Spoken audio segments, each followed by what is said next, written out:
Two.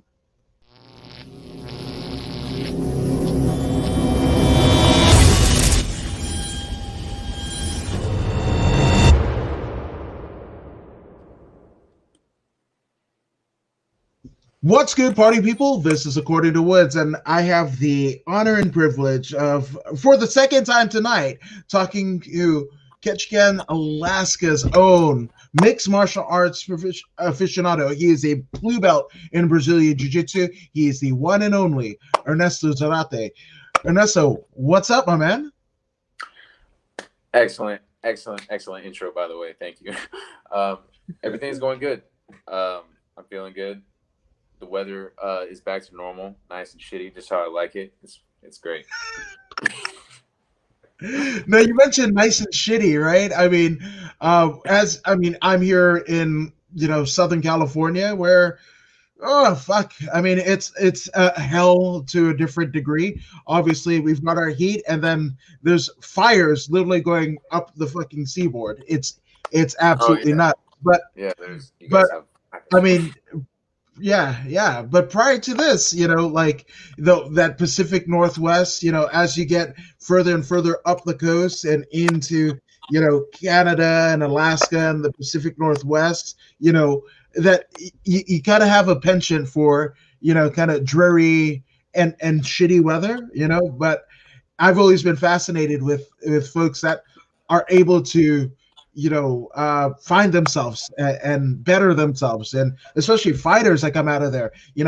Fuck, when it's wet and dreary and shitty, the fucking last thing I want to do is fucking go outside and run and do fucking road work.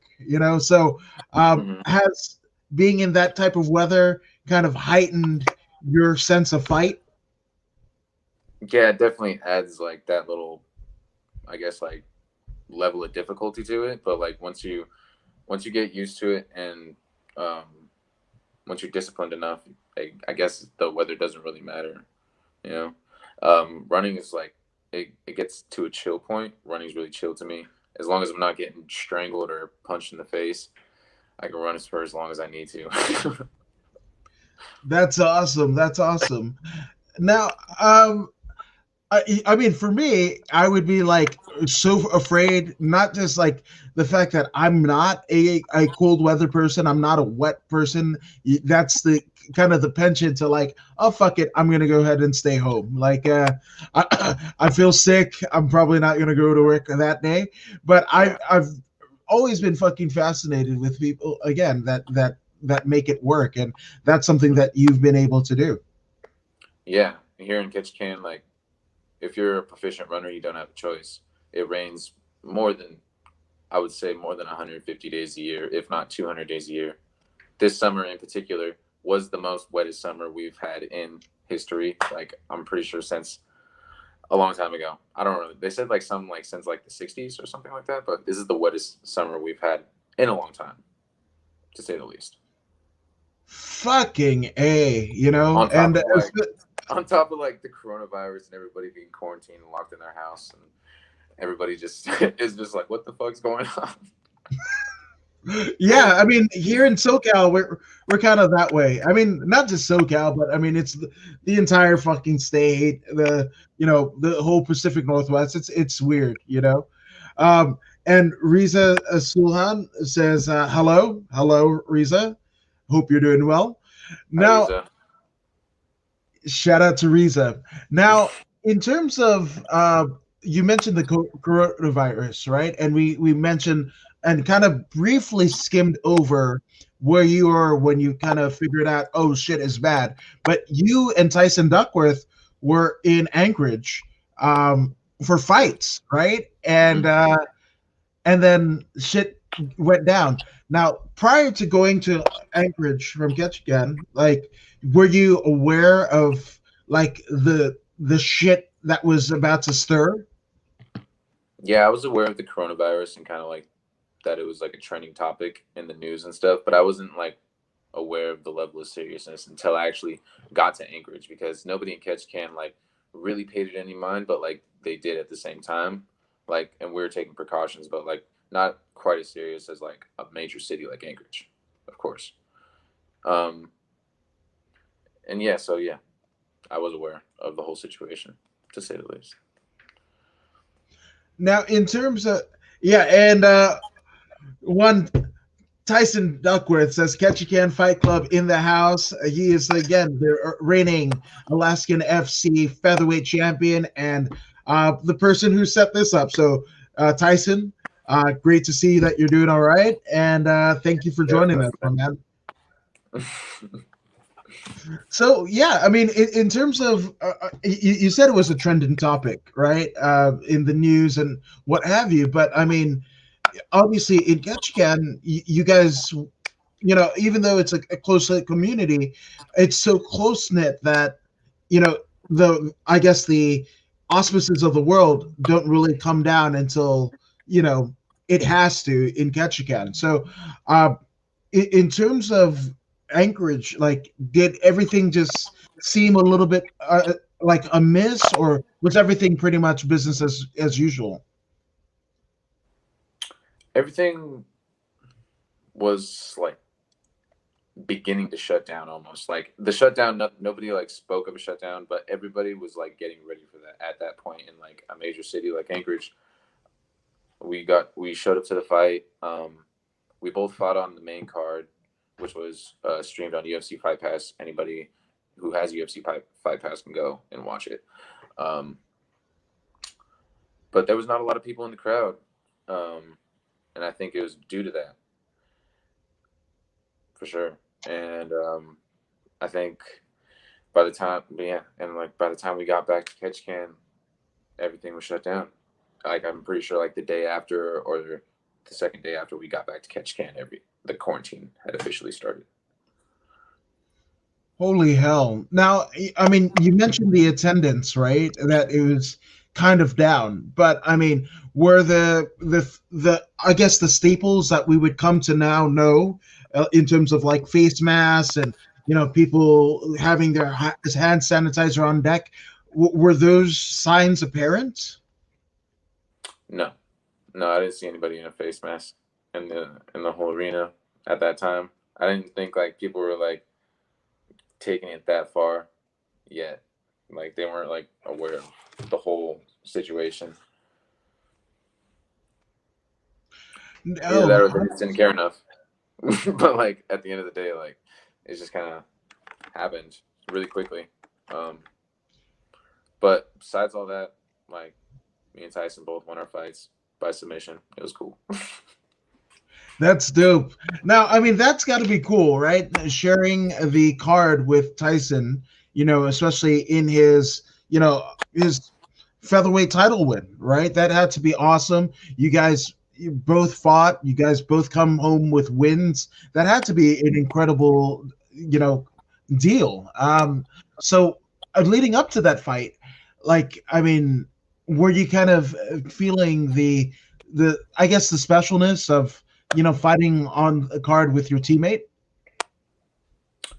Yeah, I was feeling like the pressure, I guess. Like I was definitely like there, like I really hope I don't fuck this up. Basically, like that was like the biggest fear in my mind was just like, oh man, I hope I don't make a mistake and like lose, because like that'd be horrible. But like I feel I had a game plan and I just stuck to it the whole time, and I know I can push through whatever just through the training I've been through. Like there's not a lot I can't take as far as like punches go. Like I've been hit by some pretty hard hitting dudes, um, just in catch can.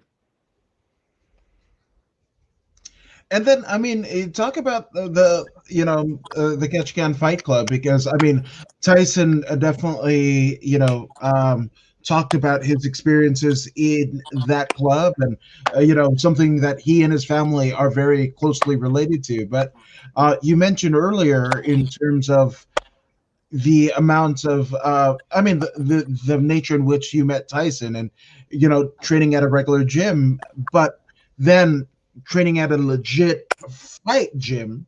What was it like that first day? The first day, I just went in to hit the bags because I didn't have to pay for anything. He was just like, "Yeah, you can go and hit the bags," and because that's all I really wanted to do. Uh, at the time I didn't know how to wrap my hands or anything, so I just went in there and started punching it bare hands. And yeah, but I just kept coming back and just doing that. And then eventually he was like, dude, get yourself a t-shirt and some shorts, and we're gonna spar and do mitt work and like actually do the damn thing. We're not just gonna like hit the bags. And I think he did that just like to push me into turn me into a good workout partner, essentially, you know. And from there, like I actually like formed a passion for martial arts.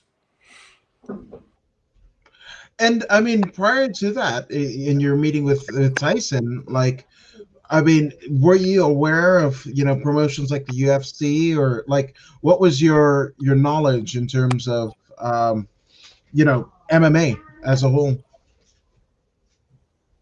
I was always a fan of MMA growing up, and I've always watched it, and I think it's something that's always like attracted me. Like I'm just like, it's very exciting, and I like the high pace, and like my thought process is very rapid, and I find fighting almost the same way, but it's it's almost about like how you control it, like in the fight, how you control your thought process in the fight has a lot to do with the outcome of it, and like remaining calm and just going through what you know is right at the time is like the best way to go about it in my experience.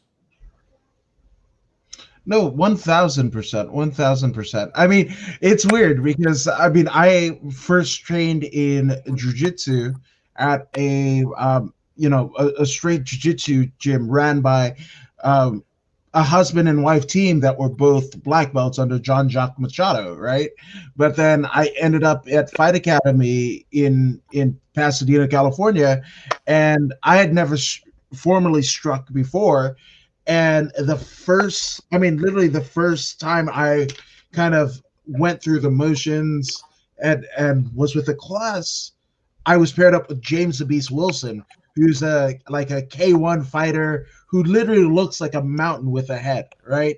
And his like highlight KO reel is like 3 to 6 minutes on YouTube. It's just him knocking out people right and left. And he's all like, hit me harder. And I'm like, no, because I knew at some point he was going to have to return, right? And Yeah. I'm trying to figure out the damn combos, and we're walking and all that. And he's like, hit me harder. I'm like, no, no. Like, yeah. And I mean, not the greatest striker, but I'm a little bit better because of James Beast Wilson. But it seems like with you and Tyson, you had a lot better rapport, and um, yeah, you had a lot better rapport, and you seem to fare a lot better. I mean, you, unlike me, weren't taking shin guards and kicking the heavy back, which I did. Oh, oh.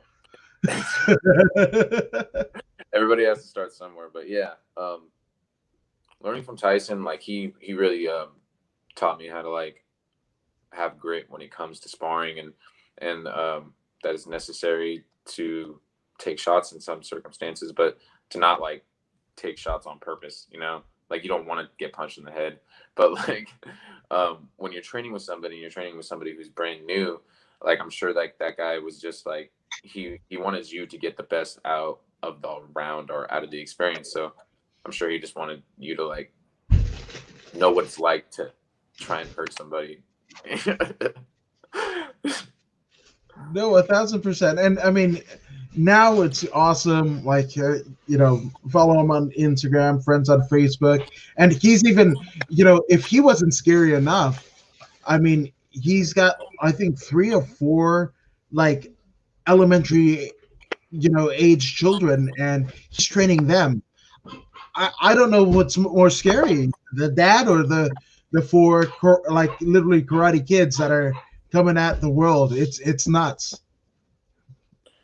Yeah, Tyson's a pretty high level striker, and he um, taught me a lot when it just comes to that. When it just comes to that, like punching, kicking, and like staying calm in a fight, and keeping your composure is like one of the biggest things that I've picked up from him and been able to pick up from him in this time. I love it. I love it. And especially, I mean, um, not just your camaraderie with it, but I mean also the evolution of your game, because you started off striking, just kind of hitting the bads, kind of rudimentary, and you are now a Brazilian Jiu-Jitsu a blue belt, and Yeah. you won your last fight via submission. Hmm.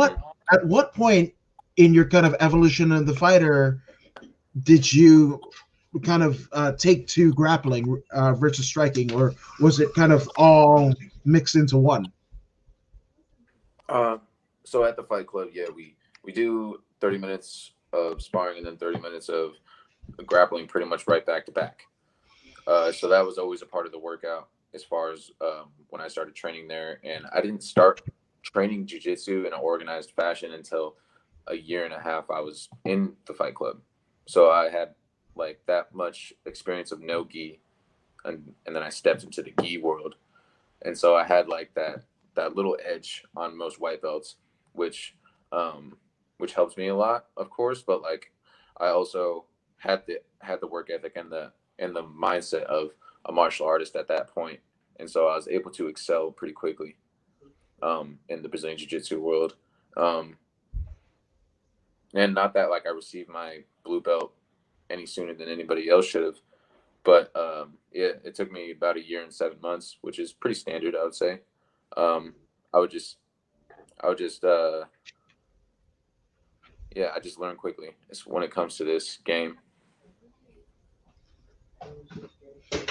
No, 100%. Now, I mean, in terms of that day, right? Because I mean, there's different coaches, different professors. They have different takes on what you can do to earn your next belt, right? So, some professors are competition based, like where you have to compete, and how fare in terms of competition, versus that's what essentially earns your attainment of your next level belt or a stripe, and what have you. And some are just what you do in the gym, and how you progress in terms of the lesson plan. So, at at what point did you see yourself evolving? Was it like your competition, your jujitsu competition bases, or just the work that you were putting in the gym? Yeah, like I guess when you're working that hard, like it's kind of hard to live in the moment. But when like hmm, I guess like the day I decided to go into the Brazilian Jiu Jitsu class, that was like the day I decided that okay, I'm gonna be a well-rounded martial artist. I'm not just gonna stick to this or stick to that. I'm gonna create my own thing or just like my style based off of me, like how I move and the way I like the best way I can fight. Um, and I'm gonna be the best I can be in all aspects. Um, yeah, I kind of forgot where I was going with that. No, no. We were talking about your kind of taking to grappling, and also the Oh journey that yeah, yeah, yeah, yeah. you Okay, I about. remember the point in which I started to like notice myself evolve. My bad. Um, I would say that was like when I went to Anchorage and I won the fight by triangle. That's when I kind of like was like, I think I'm grappling on a high level. Like I don't like I never really thought of myself like that. Um, and but then I was just like, yeah, all right, I got this. I'm grappling on a high level. I can do this. And I think like that's a part of moving up in the belt ranks is having achievements like that. Whether it be No, winning a fight or whether it be anything or having competitions and things like that. now, in that fight in particular, I mean, was that the plan to kind of end it via submission, or were you guys training knockouts, or I mean, was it just kind of a smorgasbord of all situational things that could happen in an MMA fight? At this point, yeah, like I want to go in there and I want to let things flow, but before the fight, I was training a lot striking, yeah, but I was just talking a lot over with my jiu-jitsu coach about how I would finish the fight on the ground, and so like that really stuck out in my mind during the fight. Um, and so one of the things we went over was going to the legs, kicking at the legs, and that's if you watch the fight, that's basically what happened. I was chopping away at his legs, just leg kicks, and I forced the issue on the ground, and I outclassed him via jiu-jitsu, and triangle choke it was.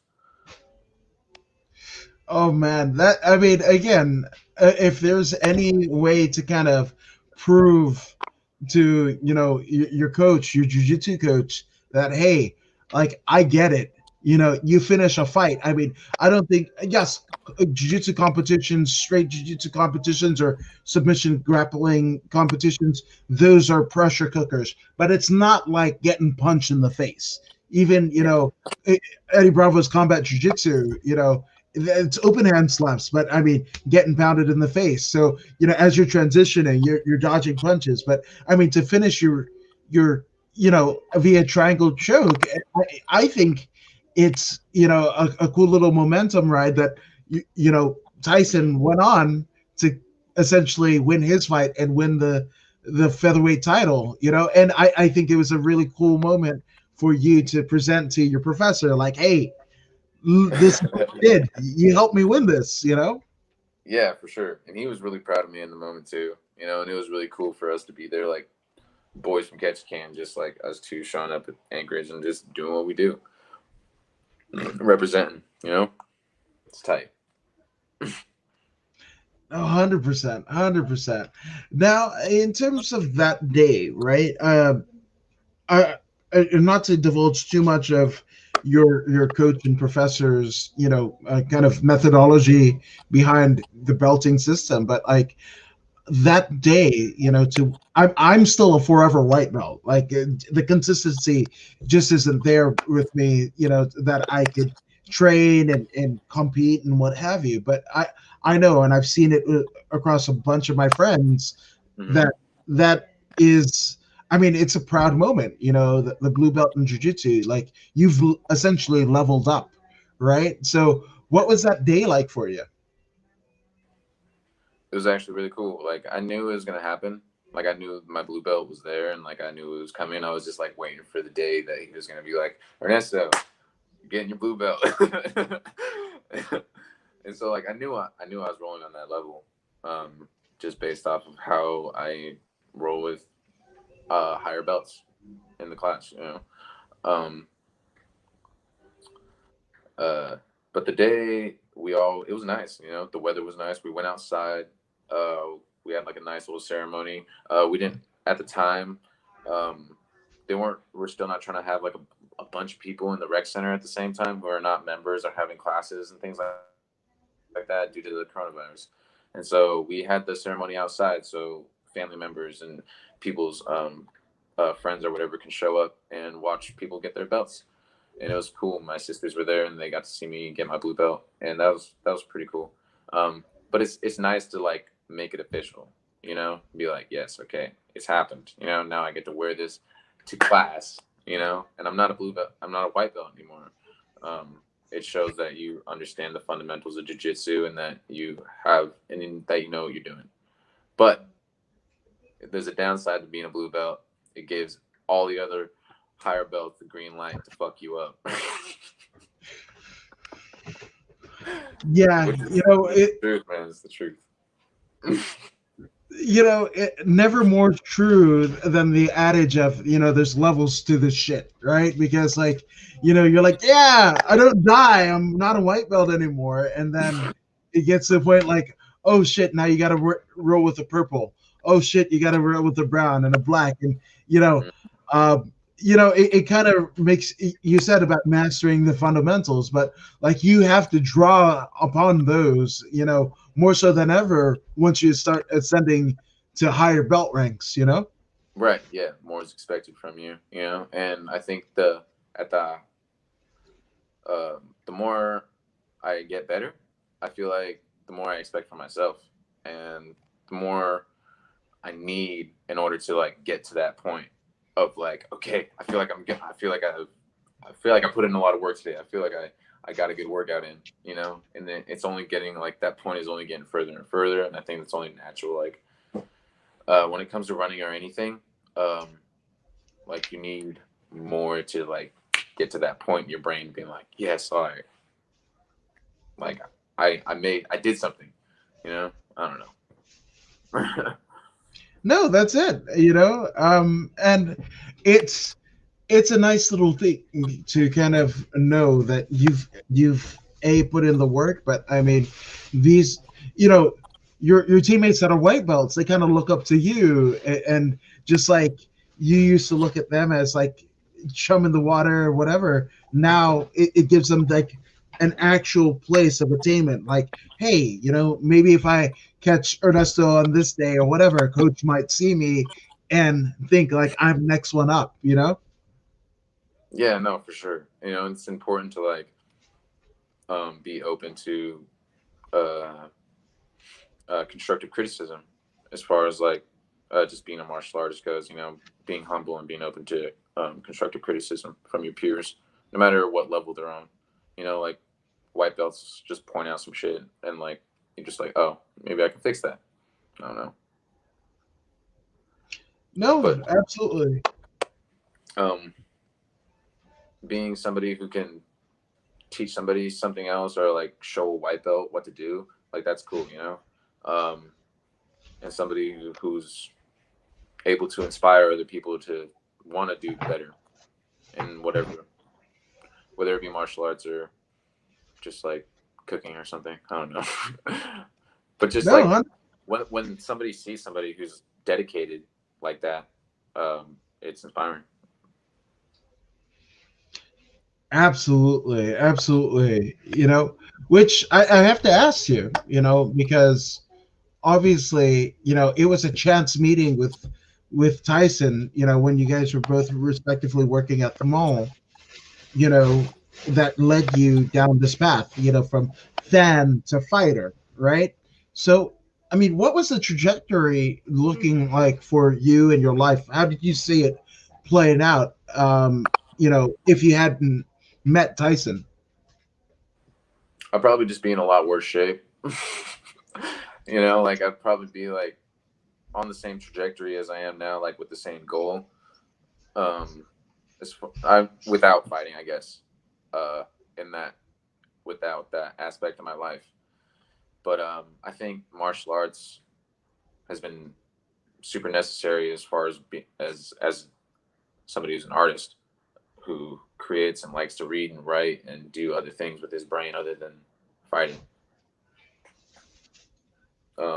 And just being a martial artist has helped me a lot. You know, I'm physically fit, one, and two, like your brain works on a super high level when you know how when you're um, your brain works on a super high level when you're fighting on a high level and you're moving fast and your heart rate's up and you're just and you're able to express yourself honestly, you know.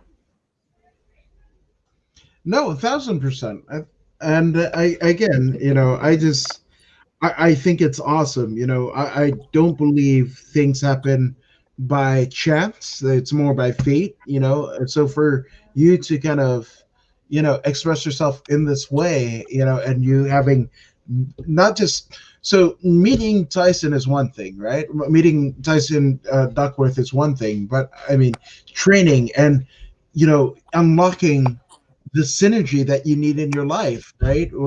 You know, because you can meet somebody and they can suggest, you know, hey, why don't you fight? Or, you know, why don't you train jujitsu and whatever? And you get to the gym and it's not the right kind of chemistry thing for you. You know, either you for it or it for you. So I think it's absolutely mystical that, you know, not only was he the guy to introduce you, but introduce you to that gym that fit like a glove. You fit that atmosphere like a glove, and they fit your personal atmosphere. You know, to kind of push you further. You know, and I think it was Yeah, a cool combination.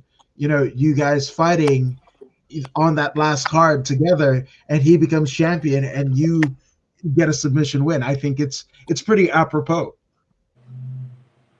Yeah, I think it's super dope. Like the the things that have been able to happen just in the short amount of time that we've been training together. It's great, you know, that we kind of like help make each other better in a lot of ways. You know, it's nice having somebody in your life that is just not only a good workout partner and that's there consistently, but who's a positive influence. You know. 1,000%, and especially now more so than ever, the need for positive influences are more valuable more so than ever. So, I mean, aside from the gym, aside from Tyson, you mentioned, about reading and wanting to attain higher self, right? So, what are some of the things where days do get tough, right? And the weather isn't the best, or it's hot as shit and you got to train in gi today. Like, what are some of the things that kind of help you dig deep within yourself to kind of etch out that next class, that next fight, that is it music that you're listening to, books that you're reading, movies that you're watching to help inspire you? Yeah, it's those things help me relax a lot, and at the same time, you're exercising your brain, so it helps you think clearly. When you're on the mats, or when you're working mats, or when you're sparring with somebody, your brain is more fluid when you're um, working it out in that sense. You know, whether it be reading, writing, um, doing listening to music. I love listening to music. I love watching movies. Yeah, but I just don't watch too much movies because I feel like that's just like a waste of time. And like when when you do watch too much movies, essentially like you're I don't know, you're opening your mind to a lot of different perceptions, and you can stray away from like your the thought process that you were supposed to be on to get to the point that you want to be at. And I'm not trying to like shun people that like watch TV as a hobby, but it's not my hobby. I don't really enjoy it. I don't have TV in my house because I don't like watching it. You know, I'll just watch like videos or podcasts or movies on my phone if I really, really, really want to. I love it, man. A thinking man's fighter. That's exactly what you are. So, in terms of recommendations, and uh, Tyson says Ernesto only turns on a movie if he has a honey over. Ooh, I think it's Jesse Velasquez that were like, hey, you got to risk it for the biscuit, right? Yeah, there's a time and place for everything, you know. And when you're chilling with the girl, Netflix is definitely necessary sometimes because you don't want to like spend too much time talking to them.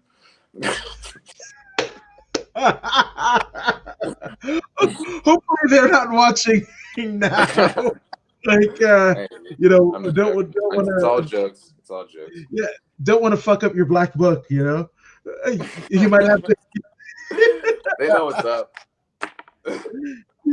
Yeah, dude. I mean that popped Tyson pretty well. So there's that.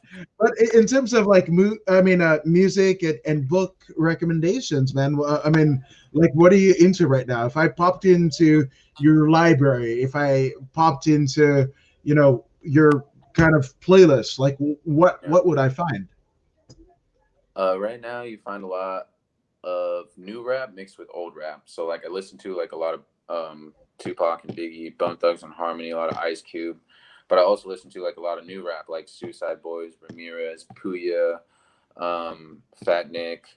There's actually like so many new artists out right now on SoundCloud that it's kind of like hard to keep up with. And like I do a lot of my music streaming on SoundCloud, so like one minute you can be listening to somebody that you know who's super popular, and the next minute you can be listening to some kid from South Korea who makes techno music. Like it's just it's so vast these days that music streaming platforms are almost to the point where like it's music is infinite, you know. And there's like I don't think any one person can listen to every single song ever created within their lifetime, even if they sat down and did it every day until they died, you know. So like I would say just to keep your music options open and not be closed minded when it comes to those things, you know. And like I I'm not a fan of country music, but you never know. You know, maybe you'll like hear some shit and be like, "Oh, that's dope." You know, it's just No, keeping an open I perception. As far yeah. as books, though, I'm reading this book right now. It's called "In Defense of Food" by Michael Pollan. Oh shit. It's basically it based a lot about the food industry and the way food is marketed to the public in the United States in particular.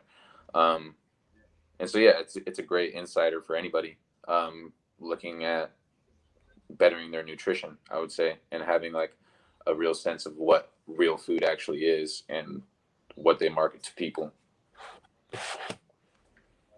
No, I like it. I like it, dude. I mean, when I saw like I think it was like Fast Food Nation, that fucking I was just that was so eye opening. I didn't want to have any sort of fast food at all after fucking seeing just. I mean, it's so fucking gnarly. Like on all, like It's pretty you know, fucking. yeah, no, for sure. And even reading the book is even worse. But it's like the way that the workers are treated, the way that the animals are treated. Like there's no ethics about it at all. So it just it gets fucked up. So I'm glad you're on that tip, man, because there needs to be that. And I mean, I don't know if you're familiar with them, but I think I think it's pretty good. But Malcolm Gladwell has a book called Outliers, and after listening to like Rogan and like a litany of different people, not just Joe himself, but like other people came on the podcast and like, oh, I'm listening to it and listening to it, and I saw those people having something that I either admire or at the very least appreciate about that person, and I wish for myself, right? So if five of the people that you kind of look up to and admire are saying read the fucking same book, or they read the same book, I'm like, fuck it, what's on my Amazon? Boop, fucking right there in the cart and to my house in 2 days. Yeah, that's awesome. That's cool. Now, what is your opinion of the? I mean, you're a hip hop fan. The era of the tattooed face rapper. Of the what? The tattooed face rapper. You've got the Takeshi, and then Oh shit. yeah, The era of the tattooed face rapper. Okay, well, my opinion on that, I don't know. I feel like those people, like you said, Takashi 6ix9ine. I feel like there are people who have face tattoos for a reason, and there's people who do it for attention, and he's one of those people. And he'll say himself in interviews, he calls himself a troll. That's how he became famous, just trolling in the blogs and trolling on social media. His music's fucking trash. We all know that. Like nobody wants to listen to that shit for more than 45 minutes. How can anybody do that? The only reason he's famous is because his ability to piss people off on the internet.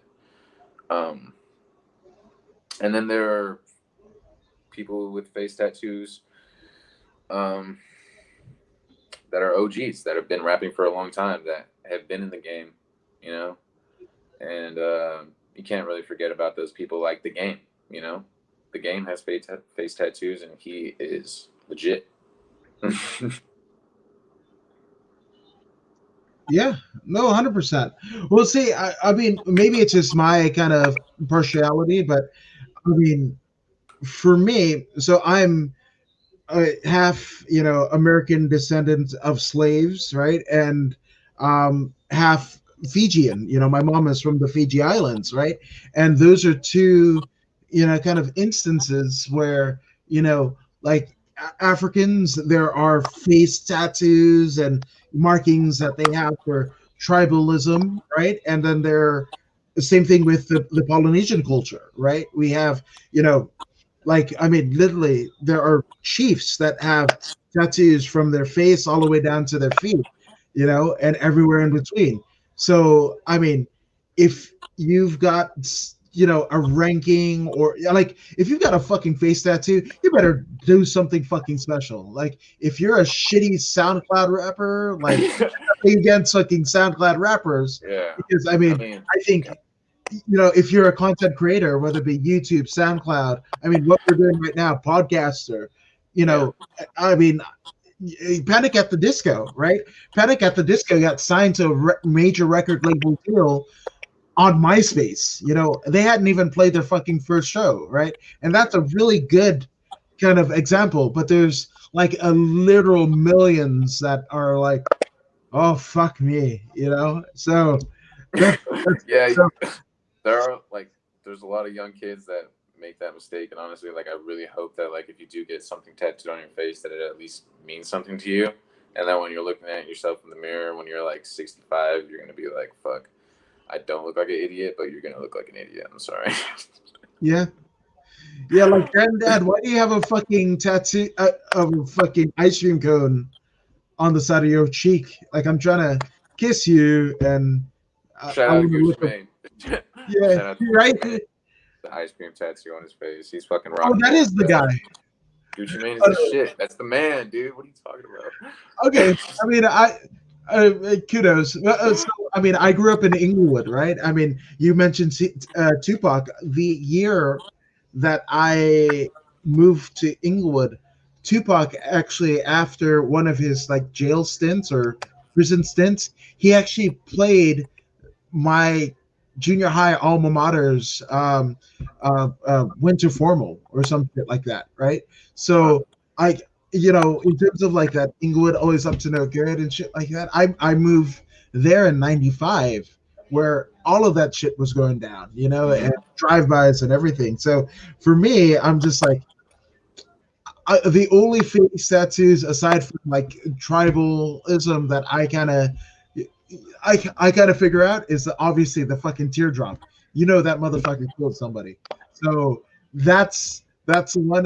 But then everything, like when you got a fucking bag of hot Cheetos on the fucking face, it's like, I mean, you must be pretty fucking solid in your career trajectory. That fuck, I mean, you're like, oh man, I'm so good that I probably don't have to get a job at the bank, or don't have to get a fucking office 9 to 5 gig. Like, but I've Yeah. never had that fucking sense of, I guess, financial freedom that I can just do fucking wild shit like that. I don't know. Maybe I'm fucking jealous. I don't know. Fucking a. Maybe secretly I want to fucking have a fucking mochi ball fucking, on my fucking forehead. Yeah. I don't know. You gotta let these kids do what they want, man. But that's just not my thing. I'll never get a tattoo on my face, dude. Fuck that shit. Shit, yeah, dude. And that's it. Like if you're my friend and you're like, oh, I'm about to fucking whatever, I'm that dude who's like, bro, you know, here's the haps, man. Like, what if you live to be fucking 90 and you're on like the Today Show and they're talking about this motherfucker is like 100 today and whatever, right? And then Right.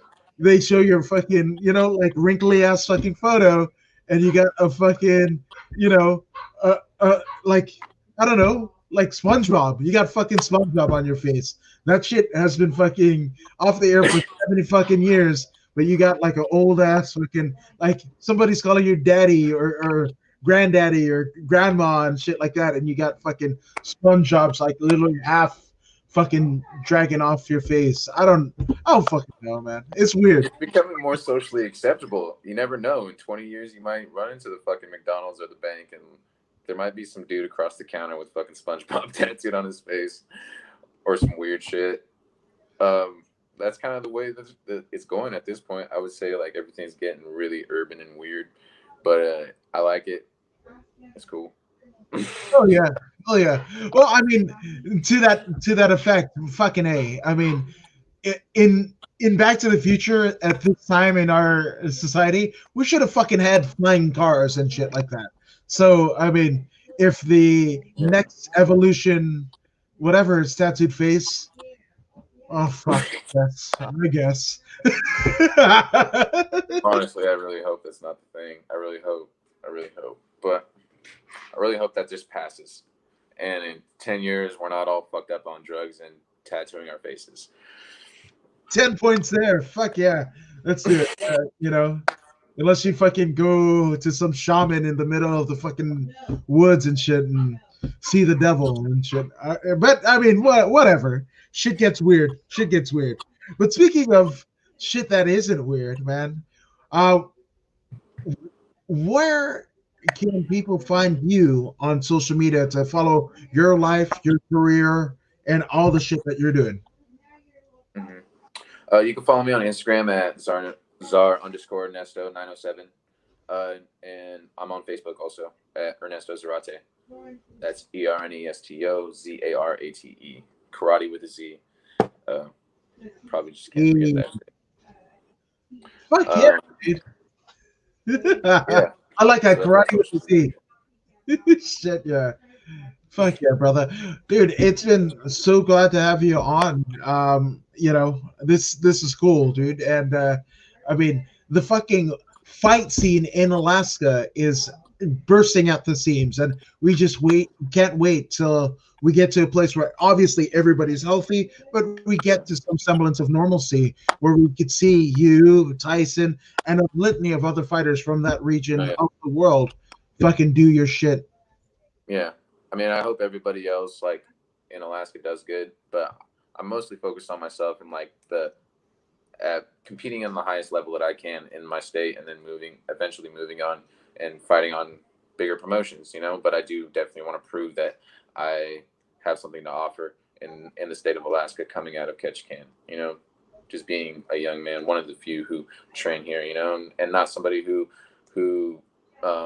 does performance enhancing drugs or anything like that, but somebody who just gets up every day and gets at it and trains hard,